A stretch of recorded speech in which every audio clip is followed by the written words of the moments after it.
La paz y la gracia de nuestro Señor Jesucristo esté con todos ustedes, hermanos y amigos. El lenguaje, la comunicación, los idiomas. Eh, el lenguaje es muy necesario en el matrimonio. eh, no solamente las formas, sino especialmente el fondo, ¿no? Pero las formas también causan facilidad en el diálogo, en la comunicación, ¿no? Pero también pueden crear bastantes dificultades. Los gritos, los gestos, ¿no? Pueden ser obstáculo para que haya una fluida comunicación. Y esa comunicación también identifica el matrimonio, la familia, que se estiman, se quieren, se respetan, ¿no? El trato, amabilidad, etcétera. La forma también nos dice muchas cosas buenas sobre eh, cómo somos como personas, como familia. Pero bueno, también como iglesia, ¿no? También nos ayuda a identificarnos como iglesia. La Biblia ha pasado su redacción por tres idiomas, el hebreo, el arameo y también el griego. Y de eso es lo que hoy día vamos a tratar, porque también va a servir para identificar a esa iglesia que Cristo fundó hace 2000 años. Con ustedes, Vicente Troncos, de Proyecto Católico, para que ningún cristiano, ¿no?, se deje llevar por cualquier viento de doctrina falsa. Arranquemos, pues. Y queremos ofrecer también esta pequeña reflexión, esta pequeña obra, por nuestros queridos sacerdotes, ¿no? Para que crezcan en la fe, para que custodien fielmente el depósito de la fe, para que los consuelen en sus dificultades. Por Cristo nuestro Señor. Amén. Bien. Vamos a ver, eh, sí, el griego, ¿no? El arameo y el hebreo. Así empezó, con el hebreo, ¿no? Recordemos los tiempos de Abraham, allá capítulo 12 del Génesis. Pero incluso antes de este capítulo, acuérdense de la Torre de Babel. eh, el hombre, pues, que quería construir un tremendo edificio y llegar hasta las cumbres, quería dominar. Y nos comenta en forma alegórica ahí la Biblia que Dios los confundió dándoles diferentes idiomas. Bueno, pero no vamos a hacer fondo de eso.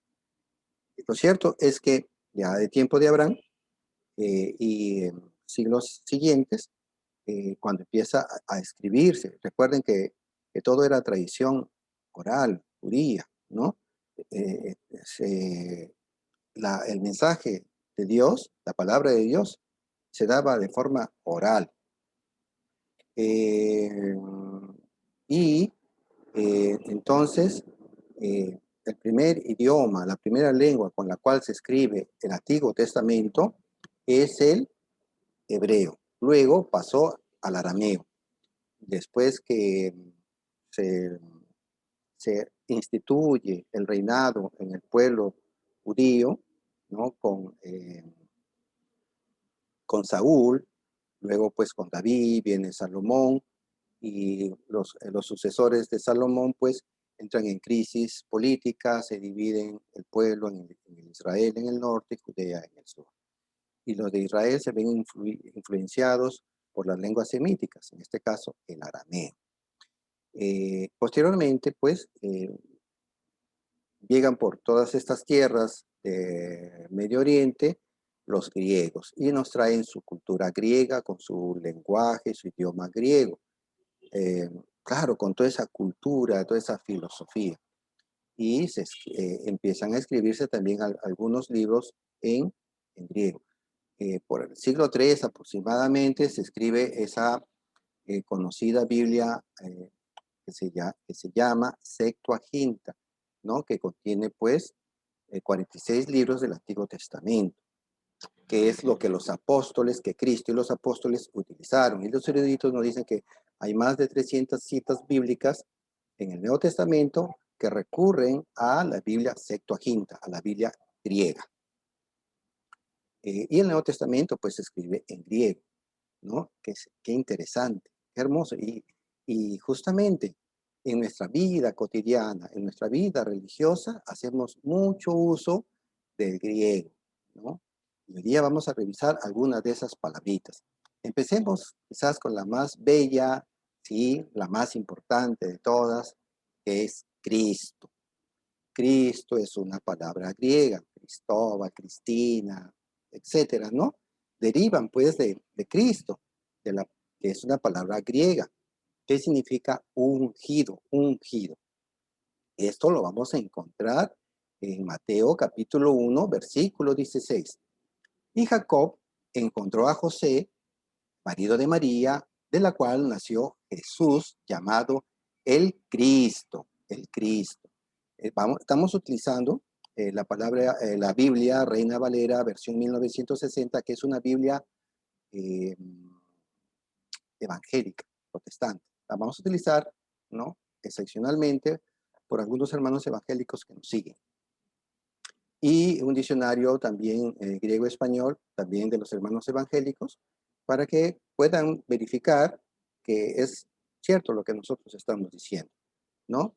Bien, entonces aquí encontramos ya a Cristo, que significa ungido. En el hebreo es Mesías, Mesías. Se unge a un rey, a un profeta, a un sacerdote, ¿no? El Éxodo capítulo 28-29 nos habla de que se ungían con un aceite sagrado a los sacerdotes, como lo venimos haciendo actualmente durante 2000 años, así con el aceite sagrado, el Santo Cristo. Entonces, ahí tenemos la palabra Cristo, Jesucristo, Mesías, ungido. ¿Y cuándo es ungido Cristo? Pedro nos lo va a mostrar ahí. Hay varias citas. Voy a recoger esta de Hechos, capítulo 38. Cuando acontece este segundo Pentecostés, digámoslo así, con los paganos. Y Pedro está diciendo lo siguiente, abro cita, cómo Dios ungió con el Espíritu Santo y con poder a Jesús de Nazaret, y cómo éste anduvo haciendo bienes y sanando a todos los oprimidos por el diablo, porque Dios estaba con él. Cierro cita. Sí, aquí Pedro nos está diciendo que Cristo es ungido por Dios con el Espíritu Santo. Nosotros también somos ungidos. Vamos a ver en un momentito más que este ungimiento se da justamente en el bautismo, y nos llama a hacer el bien, a que con nuestras palabras, con nuestro lenguaje, ayudemos a sanar a los que están oprimidos por tristezas, angustias, dolor, etcétera, ¿no? Como siguiendo el ejemplo de Cristo, nuestro Señor, que pasó sanando y haciendo el bien. Ojo, el bien, no haciendo bienes. Digamos, la traducción más correcta sería haciendo el bien. Entonces, a Cristo Dios lo unge en su bautismo. Y lo vamos a ver en Marcos capítulo 1, versículo 9 en adelante. Ahora cita, aconteció en aquellos días que Jesús vino de Nazaret de Galilea y fue bautizado por Juan en el Jordán. Y luego, cuando subía del agua, vio abrirse los cielos y al Espíritu como una paloma que descendía sobre él. Y vino una voz de los cielos que decía, tú eres mi hijo amado, en ti tengo complacencia. Cierro cita. Recuerden, Marcos 1, versículos 9 al 11. Entonces, viene el Espíritu Santo, desciende como una paloma. Entonces, este es el momento en que es ungido Cristo, Jesús, ¿no? El ungido, Cristo. Y a nosotros, pues, nos ungen, así también en el bautismo. Eh, claro, también nos impregnan del Santo Crisma, ¿no? Pero vamos a ver que la principal acción es el bautismo en el Espíritu Santo, como lo vamos a ver a continuación. El bautismo es otra palabra griega también, sí, bautizar, ¿no? Que significa sumergir, ¿no? De la palabra griega baptizo, ¿no? Baptizo. Y esto lo encontramos en Marcos capítulo 1, versículo 8. Yo a la verdad os he bautizado en el agua, pero él os bautizará con Espíritu Santo. Cierro cita. Sí, Juan, el bautismo de Juan era solamente en agua, mera agua, nada más, agua, no traía el Espíritu Santo. A nosotros nos han bautizado, cierto, con agua, recuerden, ahí en Juan capítulo 3, versículo 3 al 5, ¿no? nacer del agua y del espíritu, ¿no? Y que nuestros santos padres de la iglesia, de fines del siglo primero, siglo segundo, tercero y cuarto, etcétera, nos han hablado, nos han transmitido esta tradición de los apóstoles, que bautizo significa pues sumergir en agua y sumergirnos en el Espíritu Santo, no solo en el agua, sino esencialmente en el Espíritu Santo. El agua es un elemento, es la materia nada más, pero aquí lo esencial es que nos bautiza en el Espíritu Santo. Y así está en el griego, ¿no? Yo os sumergí, dice, en el castellano, bautizar en el castellano es sumergir. Yo lo sumergí en el agua, pero vendrá Él, Cristo, y os sumergirá, ¿no? Bautizará, os sumergirá en el Espíritu Santo. Maravilloso. Es en el Espíritu Santo en el que nosotros somos sumergidos. Nos unimos con Dios, con el Espíritu Santo. Por eso nosotros nos convertimos en templos del Espíritu Santo. Bendito sea el Señor. Entonces, ahí estamos siendo sumergidos en el Espíritu Santo, ¿no? Pero también, bautizar también significa lavarse, ¿no? También significa lavarse. Eso lo encontramos en Marcos capítulo 7, versículo 4, que también se utiliza la palabra eh, bautizo, ¿no? Que significa lavar. Los judíos tenían esa costumbre que no podían comer si antes no se lavaban las manos. Cristo los va a criticar porque por estas meras tradiciones humanas, ¿no? Eh, eso de tener que lavarse las manos, lavar los vasos, ¿no? Los platos, los jarros, utensilios, etcétera, ¿no? Marcos 7:4 dice, y volviendo de la plaza, si no se lavan, no comen. Y vemos aquí, en las diapositivas, que se utiliza pues esta palabra baptizo, ¿no? Entonces, ni se lavan. Por eso es que el bautizo también significa lavamiento, baño, ¿no? También se entiende así. Ahora vayamos a otra palabrita griega más que nos identifica como la iglesia de Cristo. Es la palabra liturgia, del griego leiturgia, que así se pronuncia, liturgia. Bien, entonces, ¿dónde lo encontramos esto? En Hebreos capítulo 8, versículo 6. Pero ahora pero ahora, tanto mejor ministerio es el suyo, el de Cristo, ¿no? La liturgia de Cristo, su ministerio, su culto, ¿no? En otras palabras, liturgia es sinónimo de culto, ¿no? Pero ahora tanto mejor ministerio es el suyo, cuanto es mediador de un mejor pacto establecido sobre mejores promesas. Y entonces, aquí tenemos, ¿no? Nuestro culto es la liturgia, liturgia, que es la pronunciación, como nos dice este diccionario Strong griego. Bien, entonces nosotros cuando vamos a la misa, a la liturgia, como lo decimos, es el culto. Y así se realizaba. Y así vamos a encontrar muchos escritos de la iglesia de los primeros siglos, pues, que se utiliza la palabra liturgia. Excelente. Otra palabrita más, eh, que se refiere a la catequesis, al catequista. Ahí encontramos una raíz que es la palabra categeo. Eh, Vamos al momento cuando se habla en Hechos capítulo 18, versículo 25 de Apolo, ¿no? Vayamos a la cita. Apolo, había sido instruido en el camino del Señor. Había sido instruido, repito, instruido en el camino del Señor. Y siendo de espíritu fervoroso, hablaba y enseñaba diligentemente lo concerniente al Señor, aunque solamente conocía el bautismo de Juan. Cierro cita. Solamente conocía el bautismo de Juan, aún no había sido bautizado como cristiano, no había sido sumergido en el Espíritu Santo, pero ya enseñaba, y eso es algo positivo, ¿no? Había sido instruido. Y la palabra griega relacionada a instruido es categeo, categeo, de donde proviene, ¿no? Nuestro término catequesis, catequista.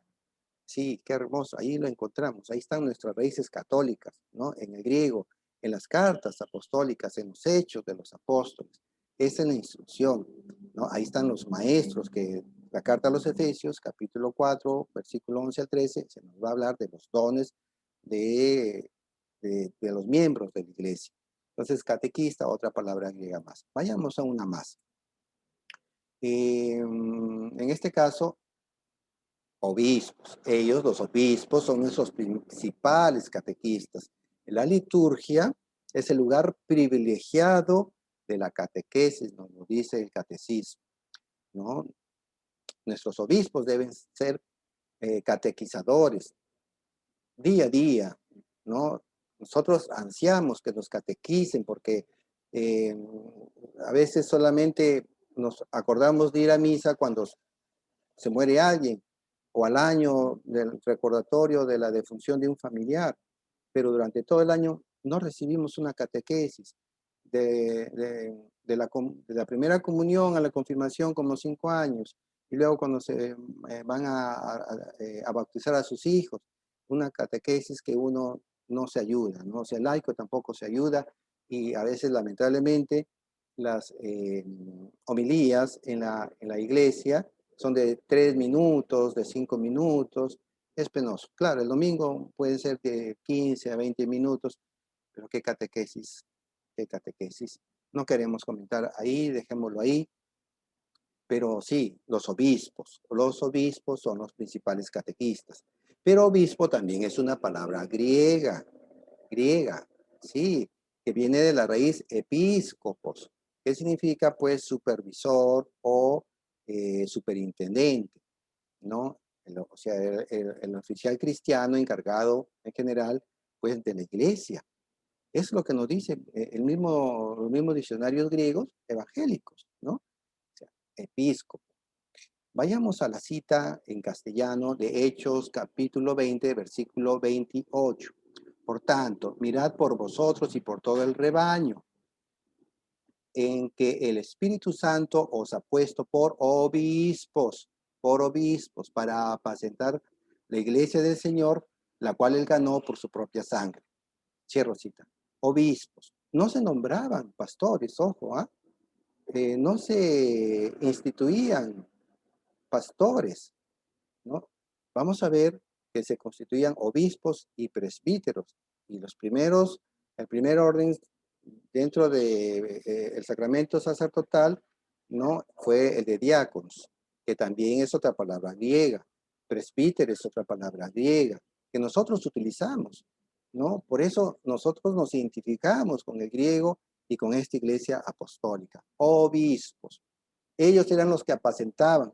Eso de apacentar, de ser pastor, es una forma alegórica, nada más, metafórica. Por eso Cristo fue carpintero, él no fue pastor de ovejas, ¿no? Pero en el lenguaje metafórico desde el Antiguo Testamento, el pueblo judío, a Dios se le tenía como pastor de ovejitas, porque el pueblo judío, muchos eran pastores de ovejas, y traían y se expresaban en este lenguaje, así, pastoril. Y entonces son obispos los que se van nombrando acá. Esa es la iglesia. Encontramos las raíces de la iglesia en el idioma griego. Entonces eran los obispos. Y junto con los obispos tenemos a los presbíteros también, ¿no? Que, que en el castellano vendría a ser ancianos, ¿no? Eh, Vayamos a Hechos capítulo 14, versículo 23. Y constituyeron ancianos en cada iglesia, y habiendo orado con ayunos, los encomendaron al Señor en quien habían creído. Cierro cita. Entonces, y constituyeron ancianos. La palabra griega aquí utilizada es eh, presbúteros, ¿no? Pero en castellanizado presbíteros, ¿no? Entonces, el obispo y el presbítero son los sacerdotes por antonomasia. Nuestro obispo es el sacerdote, ¿no? Y su ayudante inmediato, también ordenado como tal, como sacerdote, es el presbítero. Y veamos, que dice Hechos 14:20, constituyeron ancianos, o sea, constituyeron presbíteros. En ningún momento, en ninguna parte de la Biblia dice constituyeron pastores. No, lamentablemente Para algunos hermanos católicos que se han ido a otras congregaciones cristianas no católicas, allá pues les llaman pastores.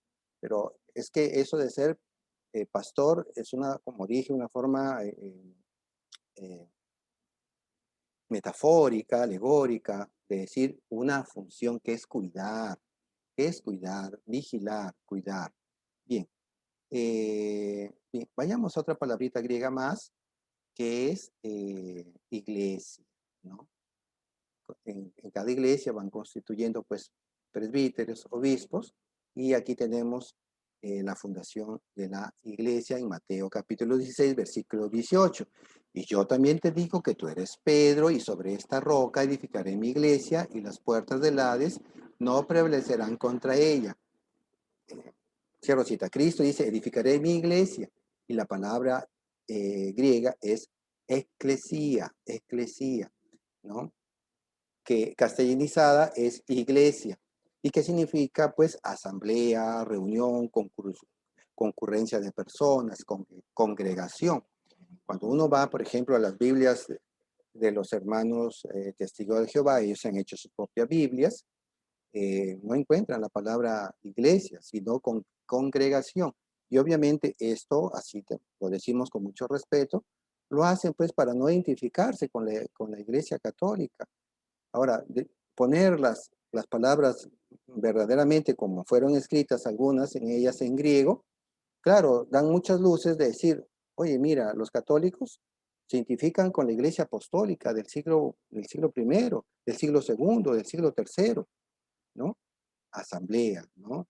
Iglesia, eclesía, eclesial. Por eso es que todas esas palabras que nosotros utilizamos día a día acá en la iglesia, en nuestra vida cotidiana, vienen del griego. Bien, vayamos con una palabrita más y relacionada a la iglesia, que es católico. Claro, en la Biblia no encontramos la palabra católica, ¿no? Hay referencias, como por ejemplo esta de Mateo capítulo 28, versículo 20. Vayan, perdón, del 19 al 20, ¿no? Vayan por todo el mundo, hagan discípulos míos, bautícenlos en el nombre del Padre, del Hijo, del Espíritu Santo, enséñenles a guardar todo lo que yo les he enseñado. Yo estaré con ustedes hasta el fin de todos los días, hasta el fin de los tiempos. Vayan a todas las naciones, universal, ¿no? Universal. Pero ya en el año 107 encontramos esta palabra griega católica en una carta de un discípulo del apóstol Juan llamado Ignacio de Antioquía, Antioquía de Siria, ¿no? El país Siria que está al norte, pues, de Israel. Allá en el año 107, camino al martirio, Ignacio de Antioquía es obispo, escribe 7 cartas. Una de estas es a la iglesia de Esmirna, en Antioquía, ahora pues que es Turquía. Y aquí en esta carta, escrita toda en griega, ¿no? En griego, aquí vamos a encontrar que por primera vez se llama a la iglesia como católica, se la define, ¿no? Se le da este adjetivo de ser universal. La iglesia es universal, la iglesia es católica. Vayamos al castellano. Eso se encuentra en esta carta en el capítulo 8. Pero evitar las divisiones como el comienzo de los males. Así empieza este párrafo, ¿no? Está criticando las divisiones. Quiere una iglesia unida, no que cada quien tenga su congregación y cada uno enseñe una doctrina diferente, no. Continuemos.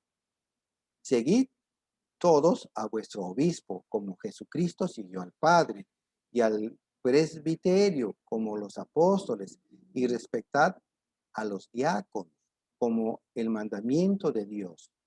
Que nadie haga nada perteneciente, que nadie haga nada perteneciente a la iglesia al margen del obispo. Considerad como Eucaristía válida la que tiene lugar bajo el obispo o bajo uno a quien él haya encomendado. Allí donde aparezca el obispo, allí debe estar el pueblo, tal como allí donde está Jesús, allí está la iglesia universal, la iglesia universal. Cierro cita ahí, ¿no? Iglesia universal, o sea, iglesia católica. Católico significa universal, Pero miren qué belleza de carta esta, la de Ignacio de Antioquía. Nos habla el obispo, nos habla del presbiterio, nos habla de los diáconos, o sea, la jerarquía de la iglesia. Y nos dice, y todavía no dice, seguid al obispo y al presbiterio como a los apóstoles. Ya nos habla de la sucesión apostólica, ¿no? Nuevamente ha utilizado la palabra griega, pues Cristo, ¿no? Jesucristo, obispo, presbiterio, diácono, del cual hemos hablado, y también Eucaristía. Eucaristía significa acción de gracias. Recuerden ahí en Lucas 22, capítulo 19, versículo 20, Jesús toma el pan, da gracias, lo bendice, da gracias, lo parte y se lo da a sus discípulos diciendo, tomad y comed, esto es mi cuerpo. Por eso nosotros decimos Eucaristía, la identificamos al pan y al vino como Eucaristía, ¿no? Como acción de gracias. Y pues ahí está la palabra griega católica universal. Ya desde principios del siglo segundo, imagínense, a fines del siglo primero, Ignacio de Antioquía, siendo discípulo de Juan, ya se tiene una idea que desde los tiempos apostólicos así se le reconocía a la iglesia como católica. Y vayamos ya cerrando con una palabra que tampoco está así textualmente en la Biblia como tal, como la palabra Biblia, no está como conjunto, como colección de libros inspirados, sagrados y canonizados, ¿no? No solamente inspirados, sino también canonizados. Pero sí hay una raíz, la raíz griega en Mateo capítulo 1, versículo 1. Abro cita. Libro de la genealogía de Jesucristo, hijo de David, hijo de Abraham. Cierro cita. Libro de la genealogía. Y la palabra libro, ¿no? En griego se escribe, pues, biblos. Biblos. Pero este libro se refiere exclusivamente a un libro, a este de Mateo, no al conjunto, ¿no? De libros canónicos e inspirados por Dios. Esto ya se hizo, pues, en el siglo IV con el Papa eh, Damaso I, ¿no? Y que fue confirmado, aparte de este Papa en el Sínodo de Roma, confirmado en los concilios de Hipona en el 393 y el de Cartago en el 397 y otro más de Cartago en el siglo siguiente. Bien, aquí tenemos muchas, ¿no? Palabras griegas que forman parte de nuestra vida y que día a día las utilizamos en la vida cotidiana y en la vida de la iglesia. Entonces, esto nos identifica con la Biblia, nos identifica con esta iglesia apostólica, ¿no? Esta iglesia católica es esa iglesia apostólica. Ahora, la comunicación, recordemos la comunicación. Es importante tener un lenguaje en la forma y en el fondo, respetuosa, amable, ¿no? Decir palabras amables, de respeto, los gritos dejémoslos de lado, evitemos los gritos porque hieren y cortan la comunicación, cortan el diálogo, el respeto, ¿no? Por eso entre esposos, padres e hijos, hijos y padres, mantengamos una debida comunicación, ¿no? Que eso alienta a conocernos mejor, a dar muestras de cariño y de afecto a quienes estimamos. Bien, entonces, de Vicente Troncos, de Proyecto Católico, desde Sullana, Perú, al mundo entero. Si les gustó este video, esta enseñanza, denle un like y compártanlo, ¿no? Hagamos grande nuestra iglesia y la necesidad de mejorar como tal. Bien, entonces, ha sido un gusto. Que Dios los bendiga, hermanos. Será hasta otra ocasión.